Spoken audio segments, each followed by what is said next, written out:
And welcome to our Chikahan na Nauwi sa Podcast. Kamusta naman? Kamusta naman yung last episode natin?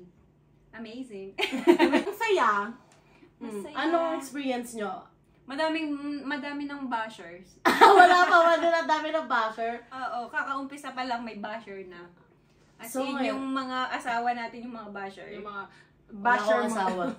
Kaya wala akong basher. Pamilya Buti mo. na lang wala akong asawa Pamilya kasi wala mo. akong basher. Anong meron ngayon? Love month. Love month. So, Febibig yung pag-uusapan natin Yes.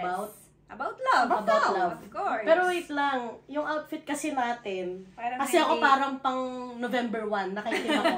Ako Ikaw parang pang ano ka? holiday. Pang holiday, ikaw pang ano ka? Yung Pang ano, first Sunday. Pang Wa- ano? First Sunday, white and black. Yes. Oo nga. Oh, ano gawin natin? Palit tayo. Change outfit. Wait lang. Hawak na kamay. Hawak na. Hawak mga kamay. Hawak. Yan. Kamay. And one, two. Oh, pikit mo ng mata. Ang cringy naman ng pikit. Okay. 2, 1. One. Wow! Amazing! Wow, sabi ko sa inyo, ang galing ano. Ang galing. Ang galing. Nag-iba. It's giving red because it's Feb Irig. And it's, It's love month. It's red month. Kabuuan ng period ano pa pala. So, ang pag-uusapan natin for today's video is about love. So, anong ibig sabihin ng love? Love family, or sa friends, or saan ba? Sa workmate, or ano, or romantic love. Parang ganun. syempre. So, romantic tayo. Romantic muna. Romantic mo na, sige. Yeah. Yung love language mo na gusto mong ibigay dun sa tao, ikaw. Oo, towards Ako, sa siguro- partner. syempre, acts of service. Tapos, yun lang. Yun lang yung love language mo, Mars. Act of service lang. Oo, hindi ako mga words of affirmation eh. Okay. So, okay. Hindi, ka dun ang giving sasabihin- gifts. Once lang. hindi Hindi ka talaga. nag-giving Parang hindi. Ikaw? Hindi rin siya ganun. Ako, medyo service. Medyo. Medyo lang. Half-half. Tamad Parang na ganun. Recently, wala. Hala? Wala talaga. Grabe naman asawa to. Kahit man lang words of affirmation. Ang di mo ano ko mabigay. lang is, kalma lang ako ngayon. Wow. Hindi mainit yung ulo, gano'n. So, parang so, ano ano na tawag yun? Parang bonus na yun siguro. Bonus na yun sa kanya na hindi ka talakera. Hindi Ganun. ka mainitin ng ulo. Hindi ka moody. Hindi pala ako magaling. Hindi pa ako lavable. Sweet, hindi ka Hindi ganun. pala lavable. Yung ngayon niya lang na-realize na, oo nga no, may love language nga. Sakit naman nito. Ba't ang sakit ng topic natin? Paano naging Mali masaya? yun. Kailangan mo lang Hindi ko siya pinagtitipla ng kape or Oo, so ngayon. Ano siya, isipin mo lagi. Isipin What mo is lang. the, ang ano ano yung ko kaya lang- kong ibigay sa asawa ko? ang nabibigay ko. Hoy, hindi.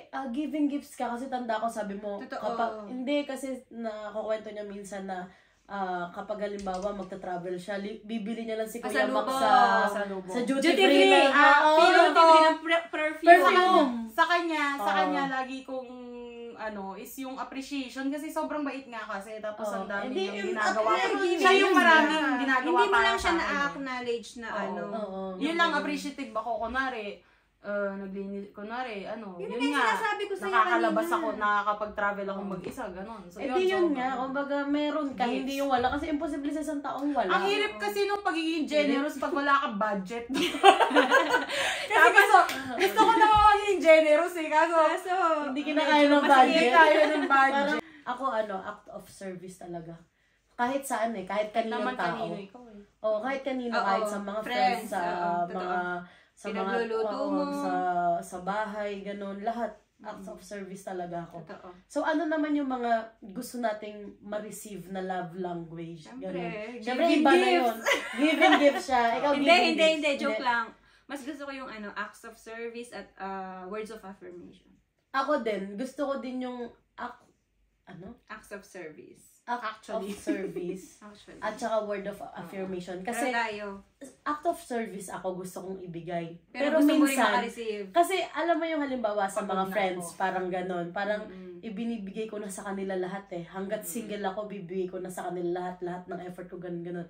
Pero kapag, minsan naisip ko na kapag may relasyon na ako or may partner na ako, parang gusto ko naman matanggap yung, alam mo yun, hindi naman ako naghahanap sa mga kaibigan ko, pero iba din kasi yung kapag yung partner mo yung magbibigay ng act of service na yun.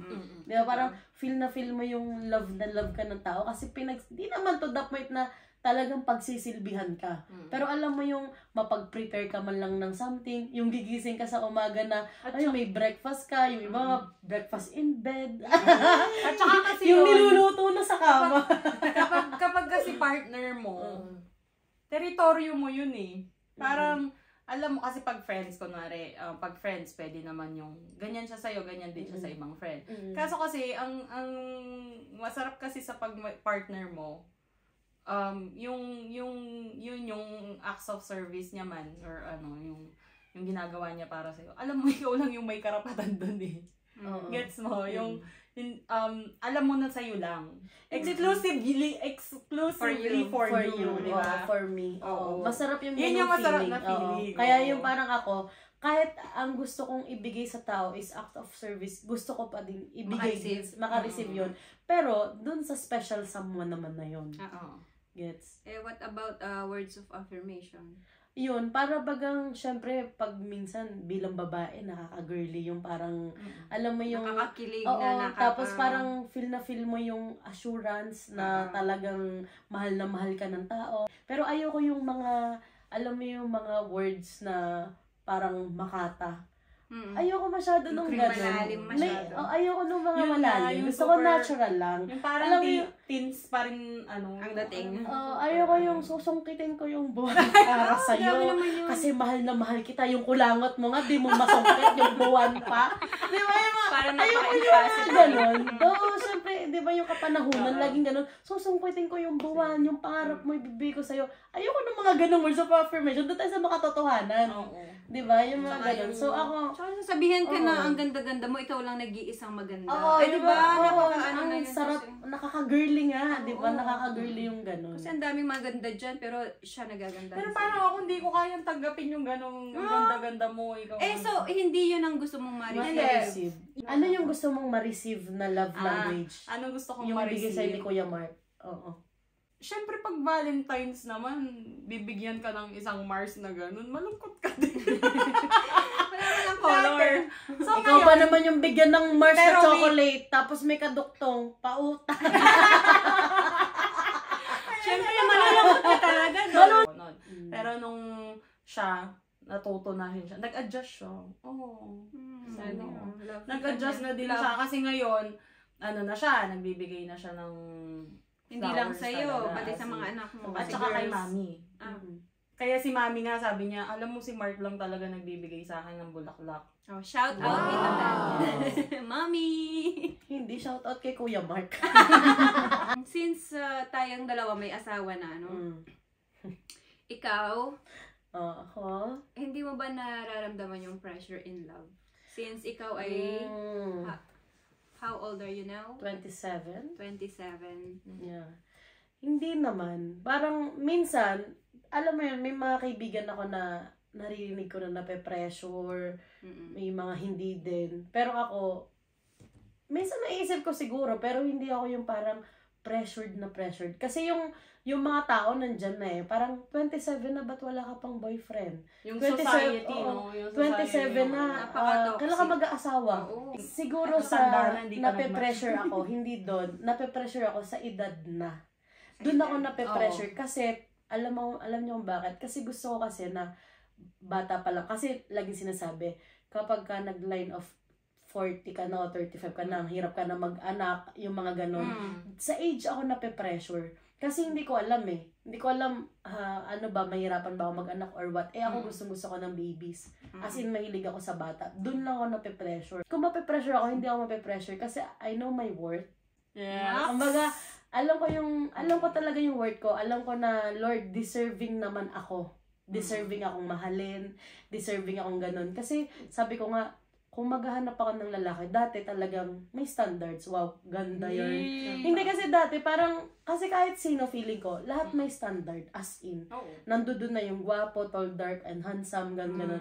Pero ako lahat pabawas. Na-realize ko na gusto ko lang sa isang tao or sa isang lalaki is yung responsableng lalaki.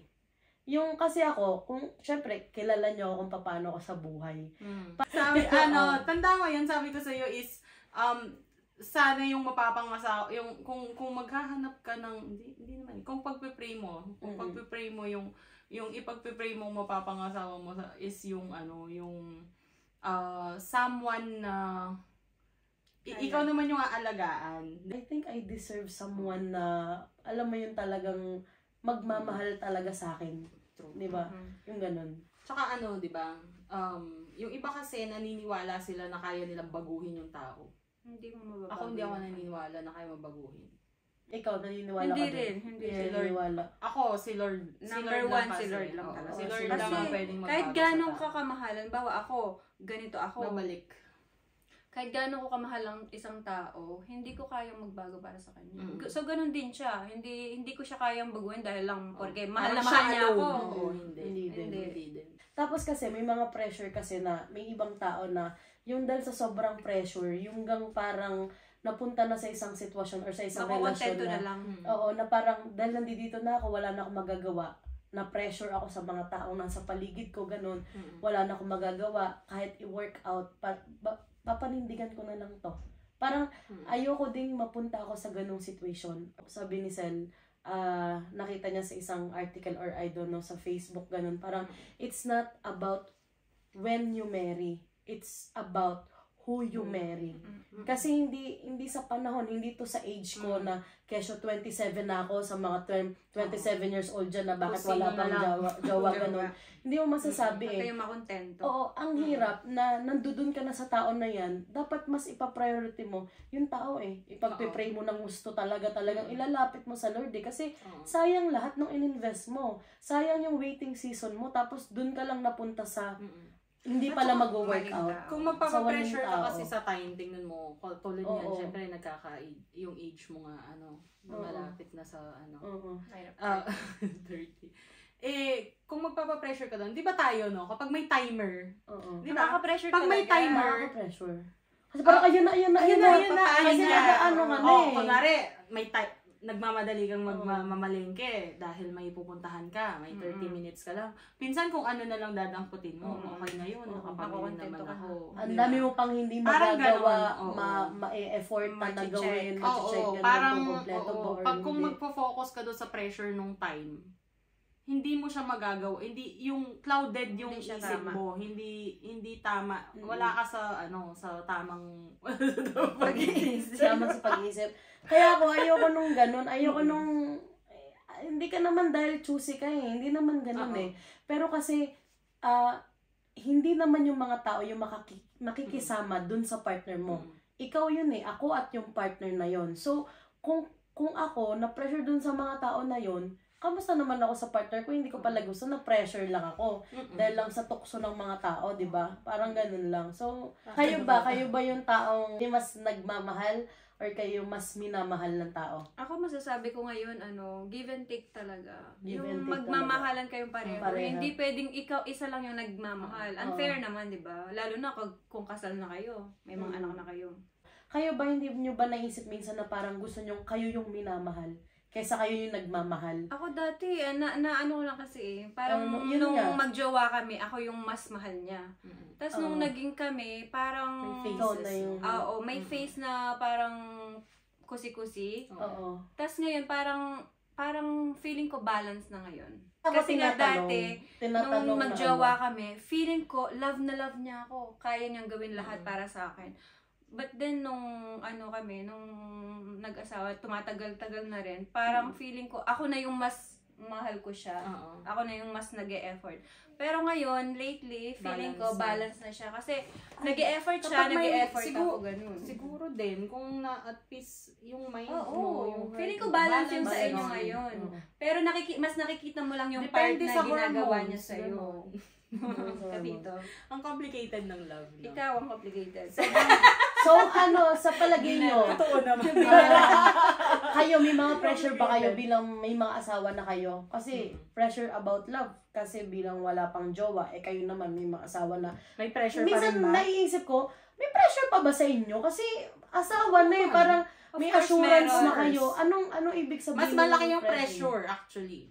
Bakit pressure? Kasi after, in love na. Pero yung to stay in love, pressure. Mahirap. As in? Kasi, someone na to nakasama mo, kita mo na lahat. Minsan, ako talaga aminado. Meron time na ayoko nadidikitan akong yung... Pareho tayo. Minsan ba naisip nyo ba na parang may mga ganito ba kayong faces sa buhay nyo na parang ay buti pa yung mga mag-asawang ganun parang tas kami ganito lang or parang sobra ba tayong mag-asawa tas sila ganito lang. May ganun din kayo. Naisip nyo yun? Pero naturuan na Dati kami. ngayon ang saya ko na. Naturuan na-train na rin na huwag mag-compare. Kasi mahirap talagang i-compare. Para man maiko-compare, magkaiba sila talaga.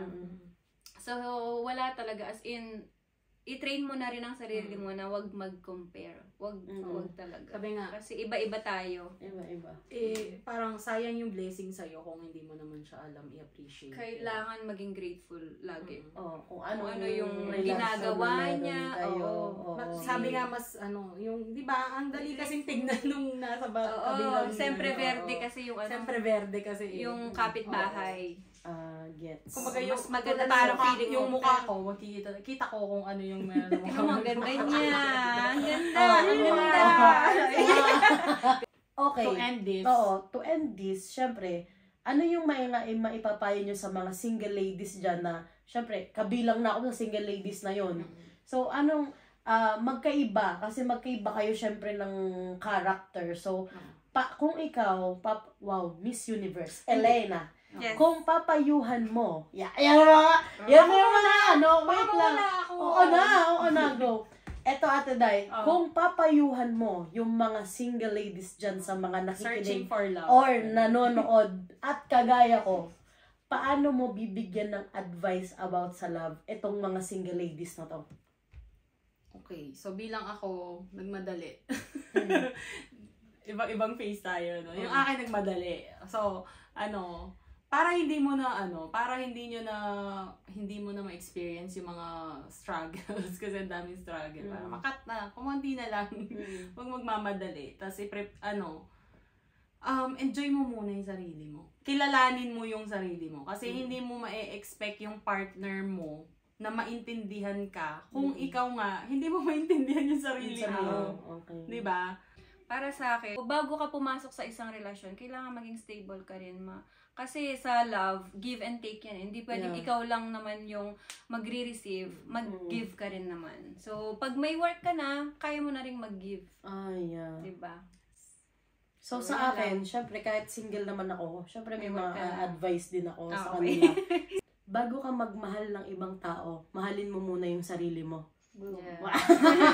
Hindi, totoo yun self-love. Kasi, feeling ko hindi mo mabibigay yung genuine love or yung alam mo yung 100% na love na kaya mong ibigay sa tao kung ikaw nga sa sarili mo parang kulang ka pa. Kung may mga trauma ka, i-deal mo muna yung mga trauma mo. Para hindi mo siya mabigay dun sa partner mo. Parang may mga times na yung puso mo is baka broken pa or hindi ganun kabuo. So, buuin mo muna. Yes. At lagi mong tatandaan yung worth mo as a babae, as a woman, as a person na hindi ka basta-basta babae lang, 'di ba? Woman empowerment. Go. Dapat ganun lang talaga. So, how can you give love when you don't have Ano? How can you give love on Christmas Day? Baka yun yung gusto mo sabihin. Hindi, basta sa akin yun. How can you give love when you ang tawag? How can you give when you don't love the person? No, how can you give How can you love without if you don't have if you don't love yourself? How can you love the person? How can ano ba kasi Tagalog mo na bumangon ka ganun? Di ba tayo tapos? How can you give something that you don't have? Pinapahaba niyo pa. How can you love someone if you yourself Me, myself, and na kanina Kung sino mga nakakarinig na i-comment nyo na lang. Mahalin nyo muna yung sarili nyo. Self-love. Ipag-pray nyo talaga. Kasi ako, lagi ako may 3M. Kahit sa mga youth, lagi ako may 3M. Maniwala, magtiwala, at manalangin. Yay! 3 M's. So, ano yun? Sige nga. Ika'y maniwala, magtiwala, manalangin. Yay! So guys, see you on our next episode. Next. Parang ang tagal pa. Okay, see you guys. Bye-bye! Hope you enjoy.